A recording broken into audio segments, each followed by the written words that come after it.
आज पाकिस्तानच्या विरोधात इथे तुम्ही मोर्चा करतायत, काय मागणी? असं आहे साहेब, जे घटना घडली आहे पहलगामला, ही अशी घटना होती की संपूर्ण देशाला हादरवून टाकणारी घटना होती. आणि तुम्ही बघितलं आहे की कशा निष्पाप लोकांना तिथे मारलं गेलं आहे. हे धर्म विचारून गोळी मारत होते. हे म्हणजे आपल्या भारतासाठी लोकतांत्रिक देश आहे, याच्यामध्ये आपण धर्ममध्ये कधी भेदभाव केला नाही. हा काय प्रकार आहे? म्हणजे धर्म काय असतो? धर्म म्हणजे आपल्यापासून कोणा दुसऱ्याला त्रास नाही झाला पाहिजे, हाच खरा धर्म असतो. हा कसला धर्म हो? तुम्ही धर्म विचारून गोळी मारतायत निष्पाप लोकांना, ज्यांची काय चुकी नाही, जे तिथे फिरायला गेले होते. मी सर्वांना विनंती आहे माझी की आता म्हणजे काश्मीर आपला एक अभिन्न अंग आहे, परंतु मी तुम्हाला सांगू इच्छितो की काश्मीरची जे अर्थव्यवस्था आहे ते टुरिझमवरती निर्भर आहे. तर आता पुढे हे जे लोक मरण पावली, आता लोक तिथे जायला घाबरणार. आणि तिथली जी अर्थव्यवस्था आहे, तिथले जे लोकल लोक आहेत, त्यांना जो आपण जे हे देतो उत्पन्नाचा हे आता त्यांना समजणार खरं. तर मी तर सर्वांना सांगणार, आता कोणी जाऊ नका काश्मीरला फिरायला, कारण आपण त्यांना पैसे देतो ना. हे लोक कोण होती? यांना कोण मदत करत होता? तिथला लोकल्स. हे सगळं इन्व्हेस्टिगेशनची गरज आहे.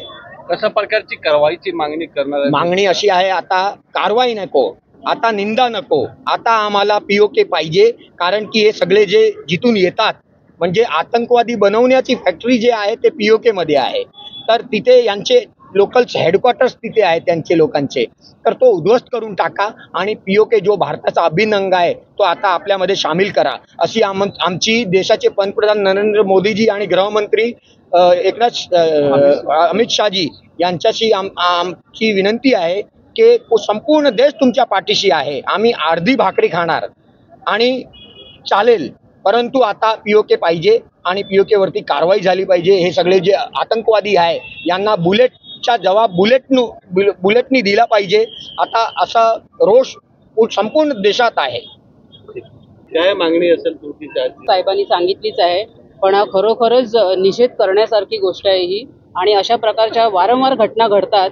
आता तर मला वाटतं साहेबांनी सांगितल्याप्रमाणे की तिकडे काश्मीर आणि जम्मू काश्मीरला फिरायला जाणंच सोडलं पाहिजे, जेणेकरून त्यांचा इन्कम स्रोत कमी होईल आणि ते कसे जगतात तेच बघायला पाहिजे. हे स्थानिक लोकांच्या मदतीशिवाय हे झालेलं नाहीये. एवढ्या चांगल्या ठिकाणी येऊन ही लोक जर गोळीबार करतात, याचा अर्थ प्रत्येकाला माहिती होते पुढे घडणार आहे ते, पण याने त्याची ठोस पावलं उचलली गेली नाही, सांगितलं गेलं नाही तिकडच्या सुरक्षा यंत्रणेला, आणि हे निष्पाप बळी गेले. आणि जावे ते सगळे महाराष्ट्रीयनच बळी जावेत. एकनाथ शिंदे साहेबांनी तत्कालीन तिकडे धाव घेऊन त्यांना मदत केली आणि प्रत्येकाला मुंबईमध्ये पाठवण्याचा प्रयत्न तिथे केला आणि करत आहेत ते. आज मला वाटतं दुसरं विमान पाठवणार आहेत ते. त्यांनी खूप चांगली घेतली आहे काळजी.